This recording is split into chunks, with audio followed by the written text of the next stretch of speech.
사도행전 역사를 우리가 살펴보면은 작은 불씨가 점점 커나가는 것을 이제 볼 수가 있습니다. 사도행전 1장에는 예수님이 승천한 사건과 그리고 마지막 분부가 기록되어 있고, 2장에는 사도행전 성령 강림의 역사, 오순절 성령 강림의 역사, 그리고 3장에는 나면서 안전뱅이가 된 사람을 성전미문에 있는 안전뱅이를 이제 고치신 사건, 4장의 오늘 말씀, 천하 인간, 온 세상에 예수 이름 외에는 다른 이름으로서 구원을 받을 수가 없다. 우리는 기본에 충실해야 되겠습니다. 목회가 조금 느리더라도 가장 기본적인 거, 사도행전적인 교회를 마음속에 늘 사모하며 사도행전의 교회 역사는 어떻게 확장되었나. 그래서 아이들 영어 교과서에 보면은 이런 제목이 있습니다. 작은 결심이 큰 변화를 가져왔다. 작은 불씨가 큰 변화를 가져왔다. 우리의 이 세상에 사는 동안에 성공 여부도 그런 것 같습니다. 작은 결심, 작은 불씨, 마음속에 타오르는 작은 불씨가 큰 변화를 가져옵니다. 여러분들이 어떻게 하면 목회를 잘할 것인가, 어떻게 하면 성령이 충만한 주의 종이 될 것인가, 어떻게 하면 능력 있는 주의 종이 될 것인가, 그렇게 어떤 마술적인 그런 것을 찾지 말고 그럴 때마다 사도행전의 역사가 어떻게 진행됐나, 성령의 역사가 어떻게 진행됐나, 여러분들 마음속에 그러한 사도행전적인 교회로 돌아가고 싶은, 마음의 교회로 돌아가고 싶은 그런 마음으로 불타시기를 바랍니다. 사실 사도행전은 오순절 성령의 불이 임한 뒤에 사도행전 3장에 안전뱅이를 고친 사건으로 인해서 놀라운 확장이 시작됩니다. 그래서 사도행전 3장의 사건을 4장에도 그 여파라 그러거든요. 왜냐하면 3장에는 안전뱅이가 고쳐져 있는데 4장에는 그 일을 통해서 일어난 사건입니다. 본문 말씀은 여러분들이 잘 아는 말씀이기 때문에 오늘 구원 얻을 다른 이름은 없다라는 제목으로 세 가지로 생각을 하려고 합니다. 첫째로는 기독교의 적들입니다. 1절에 보면은 사도들이 백성에게 말할 때에 제사장들과 성전 맡은 자와 사두개인들이 이르러. 자, 기독교의 적들은 이 세 무리들이었습니다. 제사장들, 그리고 성전 맡은 자들, 그리고 사두개인들이었습니다. 제사장들은 언제나 복음의 적대자 노릇을 하였습니다. 여러분, 제사장이 뭐였습니까? 짐승을 잡아서 사람의 죄를 용서받는 그러한 이제 오실 예수 그리스도를 모형한 그러한 직분이었습니다. 그러나 진정으로 예수 그리스도를 전하는 부활 사건을 방해했습니다.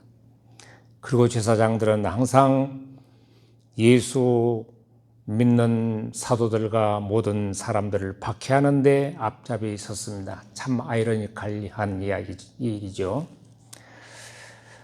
그러니까 예배의 진정한 주인을 몰랐다고 말해요. 제사의 진정한 주인을 몰랐다는 것입니다. 그리고 다음에는 성전 맡은 자들입니다. 아마 성전 맡은 자들이 누구였는지 그것은 이제 로마의 관리로 파견된 자인 것 같다고들 다 이제 주석가들이 말하고 있습니다. 그들은 유대인들을 공모하여 그리스도를 대적하고 있습니다. 언제나 세상 권력은 진리의 가르침이나 예언자들을 반대해 왔습니다. 그러니까 세상 권력자들은 자기들의 이익이 떠나가면은 이제 교인을 박해하기 시작한 것입니다. 그리고 사두개인들입니다. 여러분, 사두개인들은 어떤 사람들입니까? 부활도 없고 영생도 없다고 하는 사두개인들이 유대 권력의 중심부에 자리 잡고 있음을 우리가 유의해 볼 필요가 있습니다. 오늘날 교회의 양상이지 않는가? 교회 지도자들의 양성이지 않는가? 그들은 사두개인들은 영혼의 존재와 미래를 부인하고 오직 현실에 관심이 있었습니다. 다시금 말씀드리자면 우리의 마음속에 사죄와 미래와 그리고 영혼에 대한 그러한 기독교의 확실한 본을 기본되는 진리를 항상 떠나가서는 안 되겠습니다. 그래서 예수님을 트집 잡기 위해서 한 여인이 7 형제와 살았다면 부활 시에 누구의 아내가 될 것인가 질문했던 자들이 이제 바로 사두개인들입니다. 사두개인들은 큰 힘을 가지고 예수의 부활 사건을 아주 저돌적으로 끈질게 저지한 이유가 무엇인지, 지금도 눈먼 종교가들은 부활의 종교를 지상의 종교로 떨어뜨려서 영적 무관심과 이 세상주의 믿는 자들을 혼란시키고 있습니다. 자, 그러니까 기독교의 본질을 떠나간 사두개인들, 현실주의자들, 물론 예수님 당시에는 세 교파가 있었죠. 바리새인파, 의식을 중요시하고 의식주의자들. 예수님께서는 너희 의가 바리새인들보다 낫지 못하면 천국에 들어갈 수 없다 그랬습니다. 구원받을 수 없다 그랬습니다. 그 다음에는 신비주의를 강조한 에센파, 그 다음에는 사두개파, 현실주의적인 사두개파. 오늘날의 교회 주님이 오실 날이 가까운 이때에 교회들은 현실주의로 미래와 영혼과 영원한 삶에는 관심이 없고 현실주의에 어떻게 하면은 이제 기독교를 안착시킬까 하는 그러한 사역자들이 많이 있는 것을 볼 수 있습니다. 그러나 기독교에서 영원한 미래를 빼버린다고 하면은 기독교는 될 수 없습니다. 모든 성경의 약속은 무의로 끝나고 말게 된 것입니다. 이러한 적대자들의 방해 속에서 복음 전파의 역사는 계속되었습니다. 사도행전 2장에 베드로가 회개하고 예수를 믿으라 그랬으니까 그때 한 베드로 설교 한 번 듣고 3,000명이 회개 역사가 있는. 그런데 오늘 본문에는 4장에는 5,000명이 이제 예수 믿는 제자들이 됐습니다. 적대자들의 방해 가운데서도 복음 전파의 역사는 계속된다. 자, 이러한 기독교의 적을 여러분들이 나름대로 생각을 해보기를 바랍니다. 오늘 우리 현실 기독교의 적은 무언가? 기독교를 방해하는 적은 무엇인가? 현실주의인가? 아니면은 샤머니즘인가? 아니면은 귀신론인가? 아니면은 대리 예수로 자칭하는 거짓 선지자들인가? 아니면은 사악한 이제 집단들의 이단들인가? 우리는 생각을 해야 되겠습니다. 그것이 내 마음속에도 자리 잡고 있나? 나는 사역자로 하면서 현실주의에 급급하지 않나? 나는 사역자로 하면서 이제 중심 되시는 예수 그리스도를 마음속으로 밀어내는 제사장적인 그런 사역을 마음속에 정의하고 있진 않는가? 자, 기독교적들에 대해서 생각을 했습니다. 다음에는 베드로와 요한의 재판과 복음 전파입니다. 오늘 이 말씀을 좀 중심으로 이제 드리겠습니다. 자, 대제사장과 안나스를 비롯하여 예수를 신문하고 죽이도록 계략한 자들이 다시금 모였습니다. 왜?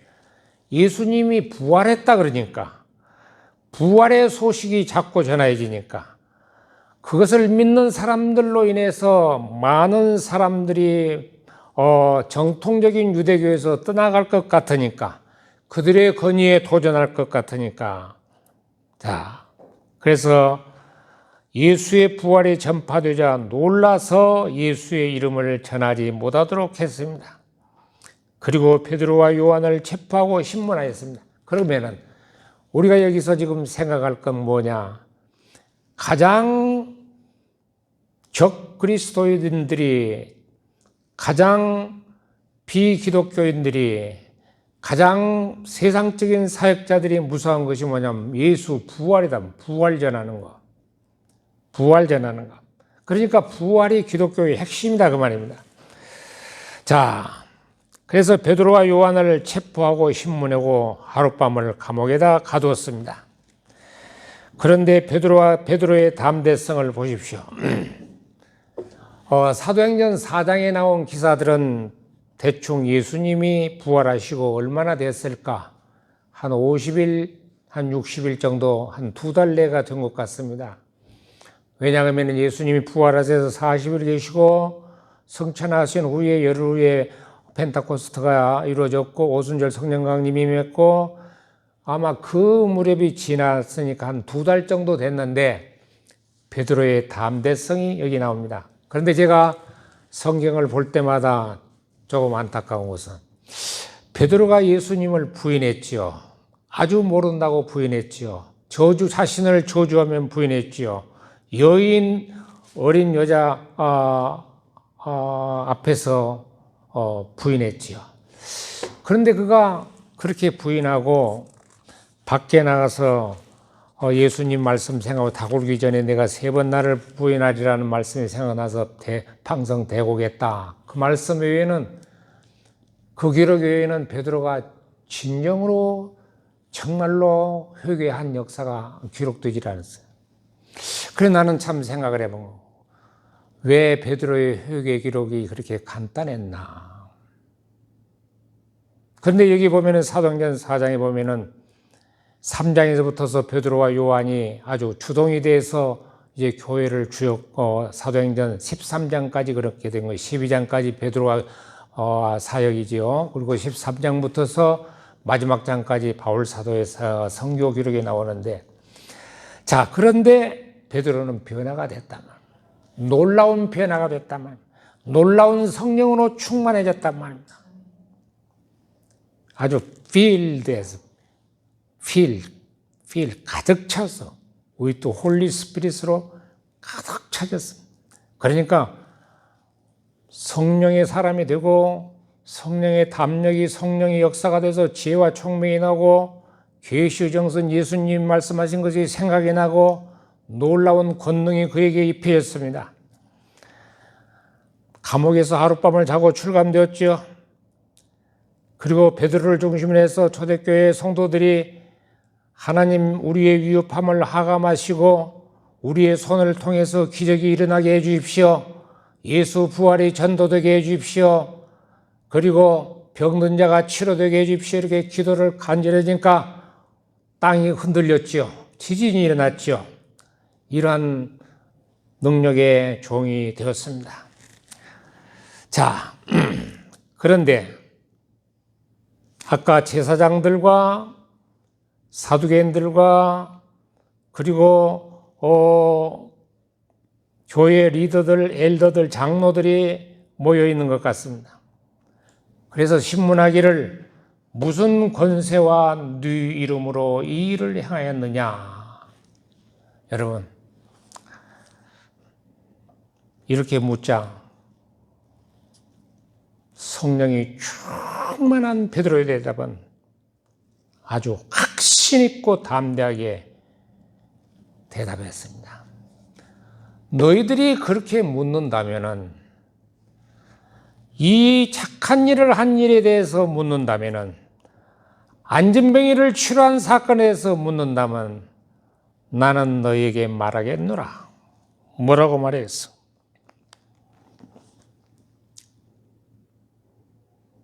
어떻게 이 사람이 구원을 받았느냐고 오늘 우리에게 질문한다면 아주 이제 말문이 열어지죠. 너희와 모든 이스라엘 백성들은 알라. 너희가 십자가에 못 박고 하나님이 죽은 자 가운데 살리신 나사렛 예수 그리스도의 이름으로 이 사람이 건강하게 되어 너희 앞에 섰느니라. 자, 이 소리 하니까 이거 참 이상하다. 저 사람들을 못 배웠는데, 오리지널맨이라고, 심플맨이라고. 심플은 단순한 거죠. 근데 좀 미련한 사람을 가리켜서 심플맨이고, 오리지널 사람은 아무것도 모르는 사람을 그냥 평범한 사람. 저 사람들이 언제 저렇게 배워가지고 저렇게 말을 잘할까? 언제 저렇게 배워서 저 말을 들으니까 그냥 가슴이 뜨끔뜨끔하는 거. 사실상 우리가 성령이 충만해서 전도를 한다면 그래야 될 건데, 참 요즘 저는 한 가정을 놓고 간절히 기도를 하는데 그 능력이 없는 것을 주여 하감하옵시고 그렇게 기도를 늘 때 참 안타깝게 드립니다. 그러지만은 그게 또 하나님의 뜻이라면은 뭐 받아들이겠습니다. 그렇게 기도하는데, 사도행전 교회의 주의 종들 같으면은 당신 우리 교회로 와와. 그러면 그냥 그거이 하나님의 뜻인갑다고 가슴이 쫄렁해가지고 올 건데, 어떨 때는 능력이 없음을 한탄스럽게 생각을 합니다. 어느 날 지방에서 목회를 할 때 그날 뭐 교회 작업이 있었는지 장로님도 있고 장로님들도 그 교인들을 교회에서 일을 하는데, 그 앞에 어떤 아이를 업고 중학생을 업고 가는 부모님을 우리 장로님 교인들이 봤대요. 그냥 다 용감하는 거야. 아무튼 무슨 일이 있으면 예수 전할까 그것에 그냥 관심이 쫙 있어야 되는 거예요. 아유, 왜 애기를 그렇게 오고 갑니까? 왜 애를 그렇게 오고 갑니까? 애가 그냥 토하고 배가 그냥 뒤틀려지는 거 아프고 의식을 잃고 정신을 잃어서 지금 병원에 빨리 택시 태워가지고 가려고 합니다. 그러니까 다 거기에 장로님 한 분이 성질 급한 사람이 있거든요. 극하지 마시고 목사님 사택에 있으니까 가봅시다.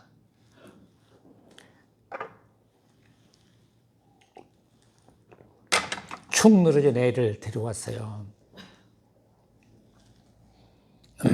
그럼 왜 언제부터 이럽니까? 그러니까 어쩌냐부터 뭘 먹었습니까? 그러니까 이야기를 하고, 이러면 어디가 제일 아프냐? 그러니까 배가 제일 아프대요.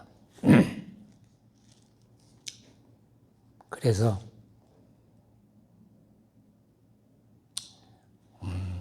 얘가 체를 했는가 봅시다. 그러고 이제 다 이렇게 이제 보니까 막 아파요 그러더라고. 얘가 급체를 했구만요. 그래서 이제 위를 훑어내리고 뒤에 척추 위에서부터 1번 척추부터 하고, 그 다음에 그냥 침을 중안에다가 탁 한 방 넣고 내간에도 한 방 탁 넣고 그래 딱 앉혀가지고 뒤에 척추를 다시 내리면서 주먹으로 몇 번 딱 해가지고 조금 이따 데려가십시오. 병원에 안 가도 되겠냐고 그러네. 그래 가가지고 한 2시간쯤 있으면 배가 안 아프답니다. 그 죽을 끓여 먹었어요. 자, 근데 나보다도 그 장로님이 더 믿음이 있잖아요. 사실 그런 것이 예수 이름 때문에 치료시켜 준 거예요. 예수 이름 때문에. 예수 이름. 자, 성령은 모든 사람을 포용하고 여유 있게 만듭니다. 성령이 사람이 되면 적어보질 않는 거예요.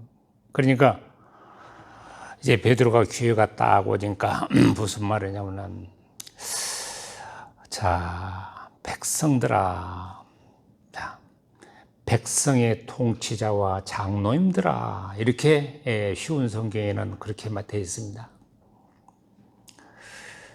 여유를 가지고 애 달리듯이 눈먼 통치자들이시여, 눈먼 장로님들이시여, 구약을 모르는 어두운 자들이시여, 메시아로 오신 그분을 아는 눈을 뜨십시오. 그리고 이 거룩한 죽음에서, 십자가의 죽음에서 부활하신 예수 그리스도를 받아들이십시오. 그리고 이렇게 철없는 아이들을 타이듯이 백성의 통치자와 장로님들이라고 말했습니다. 오늘 우리 마음속에는 좀 여유 있는 담력을 가져야 되겠습니다. 어떤 일에 딱 부딪힐 때에 너무 조급해하고 당황하지 말고 이런 성령의 사람, 부활하신 예수 이름이 이 병자를 고쳤습니다. 병자를 낫게 한 착한 일을 하게 하시는 분은 바로 당신들이 죽인 예수 그리스도입니다. 그분이 살아나신 그분이 바로 능력을 우리에게 입혀주었습니다. 자, 예수 그리스도의 이름으로 by the name of Jesus Christ in Nazareth, 나사렛 예수 그리스도의 이름으로, 이름에 의해서 여러분 우리 속에 예수 이름이 가득 차야 되겠습니다. 여러분, 내 이름으로 무엇이든지 구하라 그랬지 않습니까? 눈에 안 보일지라도 믿음의 눈으로 하나님 앞에 간구와 기도를 들 때 주님께서는 하나님의 뜻이면 이루어 주십니다. 하나님의 뜻을 맞추려고 애를 쓰. 베드로와 요한은 예수 이름으로 안전뱅이를 나는 은가금은 내게 줄 것이 없다. 나사렛 예수 이름으로 내게 준다. 걸으라. 나사렛 예수 이름이 내 속에 권능으로 역사하도록 마음속에 그분과 늘 가까이 우리가 살아야 되겠습니다. 늘 가까이. 묵상으로 늘 가까이, 기도로 늘 가까이, 말씀으로 늘 가까이. 언제나 내 옆에 계시는 그분 함께 살. 자, 골리앗은 뭐라고 그랬습니까? 골리앗을 물리친 다윗은 뭐라고 했습니까? 만군의 여호와의 이름으로 내게 나노라. 우리 앞에 만군의 여호와, 예수 이름. 하나님께서는 당시의 최고 종교 지도자들에게 무슨 부활 사건과 예수 부활 사건과 그의 능력을 직접 전하도록 기회를 주신 거예요. 그러니까 우리는 감옥에 갇히면은 아유 내가 정말 이제 재기할까 패가 망신했구나 내가 이때 이런 사람이 됐을까 비탄하고 정신이 없을 것인데 베드로 요한은 배짱이 두두해가지고 그 나무 뒤로 계속 보면은 베드로 요한이 감옥에 갇혔을 때 어쨌습니까? 툭툭 잤죠. 그 정도 배짱이 있어야 좀 믿음의 사람인데 우리는 너무 졸보들이야. 너무 그냥 조금만 해도 그냥 겁이 나가지고. 자, 성도의 고난과 핍박은 반드시 해로운 것만 아니야. 하나님은 당신의 종들의 고난을 헛것으로 돌리지 않습니다. 다니엘의 포로 생활을 통하여 세상을 다스리시는 분은 바로 하나님이란 것을 느부갓네살 왕에게 알리셨습니다. 하나님의 존재를 전하게 하셨습니다. 예수 그리스도의 부활을 똑바로 전하기 위해서 바로 예수를 죽인 종교 지도자들이 다시금 예수 그리스도의 부활 소식을 못 전하도록 했는데 듣게 되는 거예요. 그리고 또 한 가지 중요한 사건이 있습니다. 여기 머릿돌이 나오는데요. 11절. 이게 머릿돌이 참 딱딱한데 왜 그렇게 중요한가? 그러니까 10절에는 예수 그리스도의 이름을 소유하라는 강력한 뜻이고요. 11절에는 너의 건축자들의 머리 버린 돌로서 진모퉁이의 머릿돌이 되었느니라. 여러분 머릿돌이라고 써졌던 머릿돌은 요즘 원래 머릿돌은 코너스톤인데 미국의 그 LA 좀 밴드에 가면은 코너스톤 처치가 있어요. 참 이름 잘 지었죠. 예, 이름 뜻 있는 이름이 많아. 요 가다가 보면은 예수님만 바라보는 교회라고 해서 예수님만 바라보는 교회. 저기 저 양평 들어가는데 보면은 반석 위에 세운 교회가 있어. 참 교회들을 보면은 저도 한번 교회를 이제 서울로 와가지고 이름을 지어야 되겠는데 어떻게 지을까 언젠가 이야기를 한 것 같는데 지방에서 이제 조금 뭐 교회 규모가 있는 교회에서 심어다가 이제 다시 서울에 와서 시작하려니까 교회 이름이 얼른 안 떠오른 거예요. 그래서 애기들 보고 야 교회 이름을 뭐라고 짓으면 좋겠니? 그러니까 우리 막내 아들 걸작이 패자 부활교회로 짓자.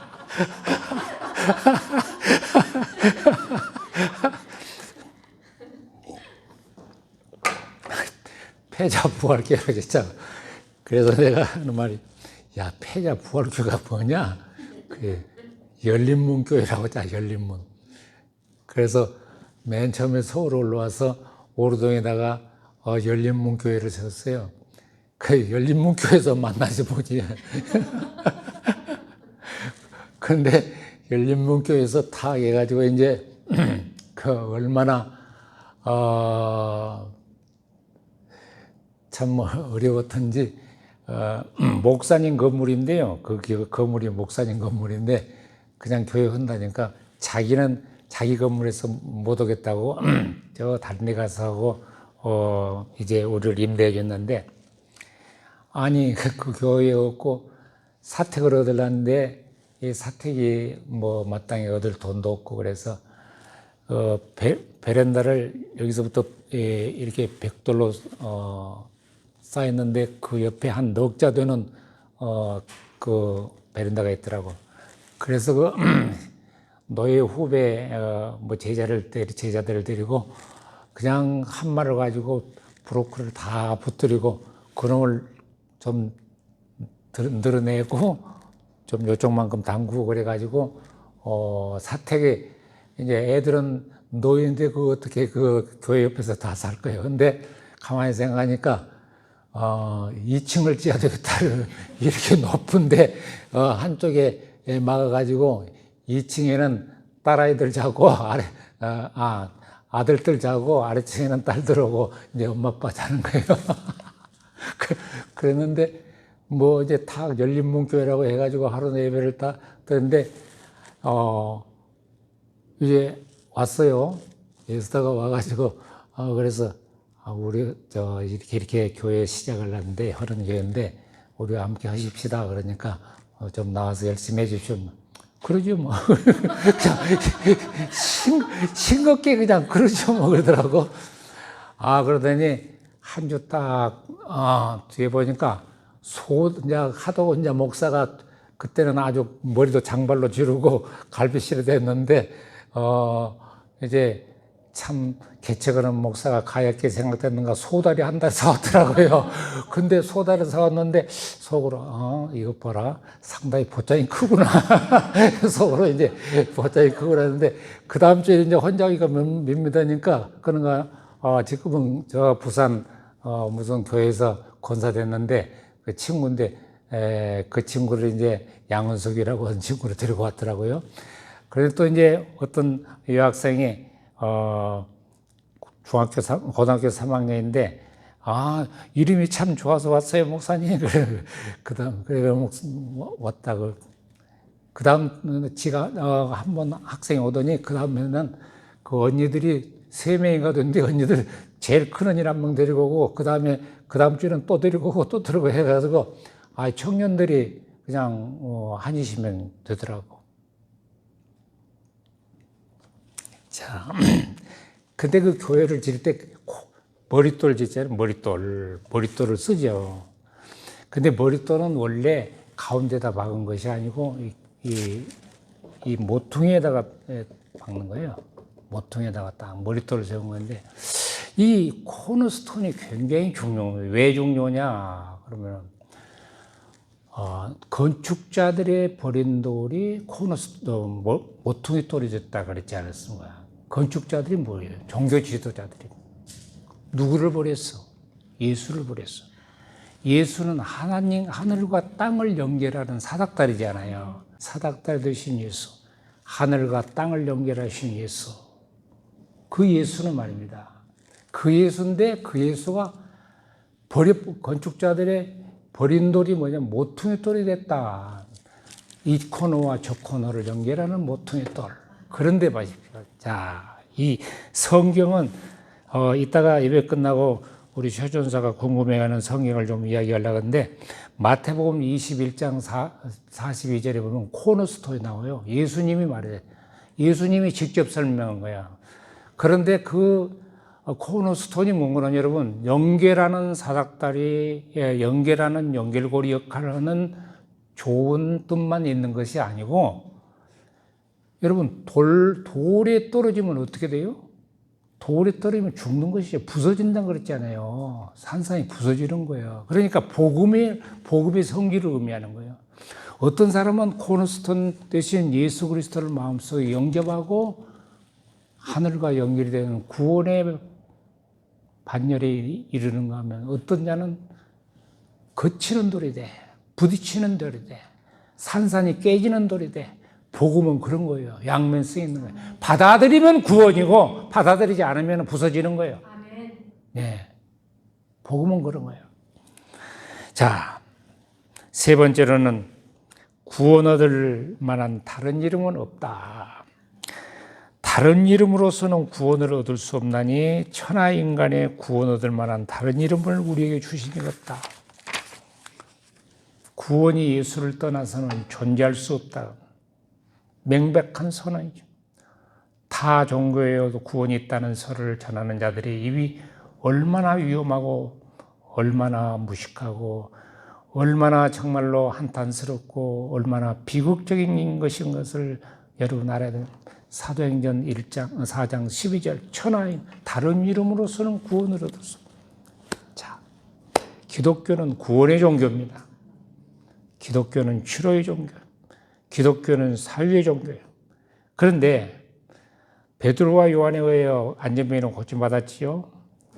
지금까지 수많은 사람들이 그의 앞을 지났지만은 어느 유명한 사람이 고치지 못했어. 그러나 나사렛 예수 그리스도의 이름으로 네게 주노니 걸으라. 이 사도행전 3장 에피소드는 우리나라에도 많이 있습니다. 김익도 목사님이 사도행전 3장에 보니까 나사렛 예수 이름으로 걸으라 그러니까 그 소리 했으니까 나도 성경을 믿고 그랬다고 그랬잖아요.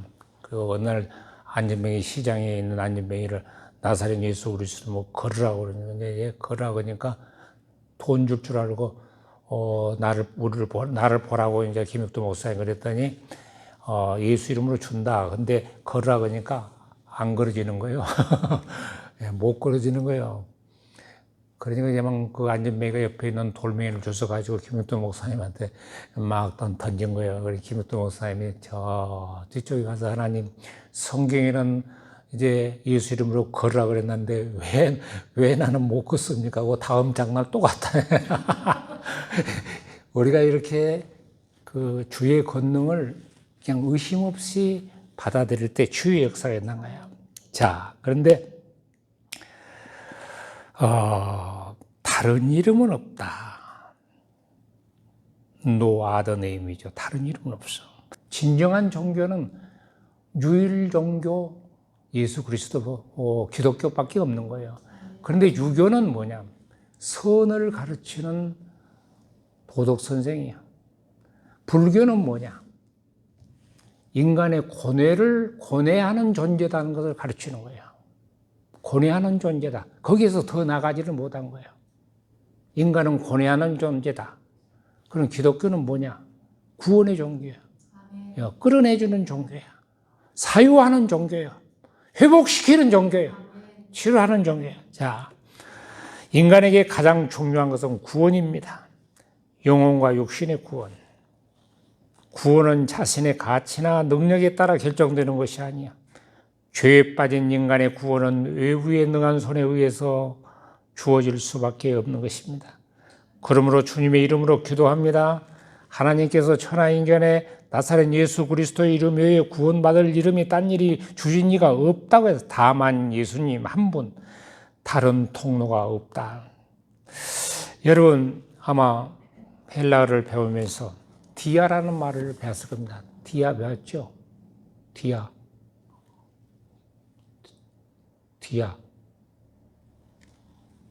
통하여. 드루, 영어로는 드루. 디아. only. 딱 예수 그리스도만 통하여. 그런데 여러분, 돌아간 것이 아니고 디아라는 말은, 헬라어 디아라는 말은 간통하는 것이요. 간통. 내 심령 속에 예수 그리스도의 죽음과 부활이 간통해서 자리 잡고 있어야 되는 거예요. 자, 천국에 가는 길은 비상통로가 없다 그랬습니다. 야, 이 말. 저는 성경을 볼 때 그래요. 노아 방주도 지을 때 문이 몇 개 있어요? 노아 방주 문이 몇 개? 하나지, 하나. 위에서 덮어줬으니까 하나밖에 없는 거예요. 다른 길은 없는 거예요. 다른 문은 없는 거예요.